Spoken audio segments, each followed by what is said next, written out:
Stove వెలిగించిన తర్వాత ఇలా వేడెక్కింది లేదా మనం చూసుకుంటాం. ఈలోగా మనం కలుపుకున్న గోధుమ పిండిని కొత్తిమీర, జింజారు, ఆనియన్స్, మిర్చి, జీరా వేసుకొని కలుపుకున్న పిండిని కొంచెంసేపు ఇలా ఉంచడం వల్ల మంచిగా మ్యాగ్నేట్ అవుతుంది. ఎంత ఉండలో లేకుండా ఎంత పలచగా వస్తే మనకి దోశలు ఎంత మంచిగా బాగుంటాయి. ఇది ఇన్స్టెంట్ దోశలు చాలా త్వరగా చేసుకొని మనం బ్రేక్ఫాస్ట్ కింద తినవచ్చు. ఇంకా ఇప్పుడు ఇంకో స్టవ్ మీద ఇది పెట్టుకొని ఉంచుకుంటే దగ్గర మన కింద వలకకుండా ఉంటుంది. దీని మీద లైట్గా ఆయిల్ వేసుకున్నా ఓకే, లేకపోతే దోశ వేసిన తర్వాత చుట్టూ ఆయిల్ వేసుకున్నా ఓకే. నేను ఇప్పుడు దీని మీద ఆయిల్ వేయను.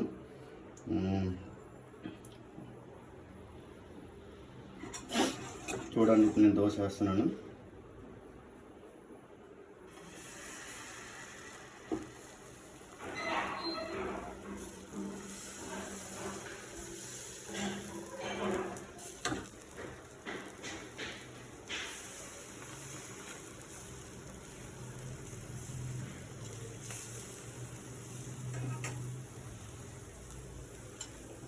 దోశ మన నార్మల్ దోశ ఎలా వేసుకుంటాం, కొంచెం అలాగే అవుతుంది. నేను ఆయిల్ తీస్తున్నాను, అందుకే ఫోన్ అలా పెట్టినాను. ఇప్పుడు కరెక్ట్గా చూపిస్తాను చూడండి. ఇలాగా లైట్గా వేసుకొని ఆయిల్ తీసుకుంటే యాక్చువల్గా 2 చేతులతో చేయడం కదా కొంచెం కష్టంగా ఉంటుంది. సో ఆయిల్ వేసిన నార్మల్ దోశ కంటే ఇది కొంచెం ఎక్కువసేపు కాలాలి. మంచి రుచికరంగా ఉంటుందండి ఈ దోశ.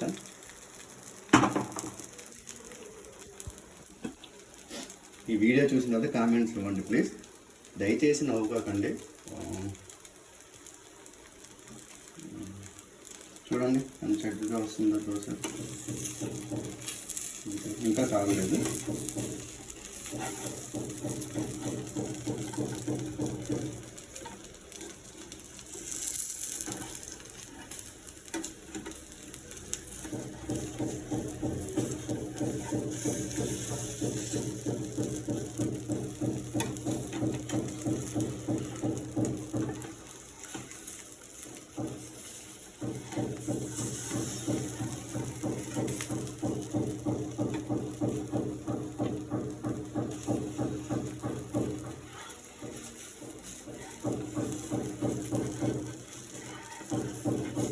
మీరు అమ్మాయిలు కాబట్టి కొంత ఈజీగా చేయగలరు. నేను అబ్బాయి కాబట్టి కొంచెం కష్టపడుతున్నాను. మీరు చిటికేసేలోప సెకండ్లో చేసి వచ్చాను. మీరు జస్ట్ నాకు కొంచెం టైం పడుతుంది. ఇలా తిప్పుకోవడం అండి.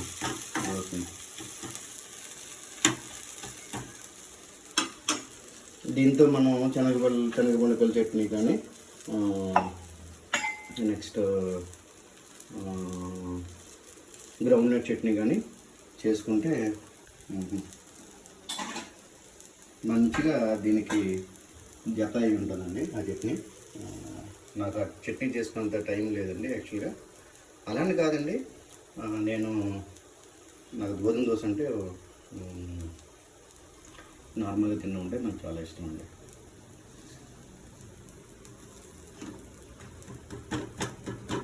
చూడండి ఎంత మంచిగా వచ్చిందండి గోధుమ దోశ.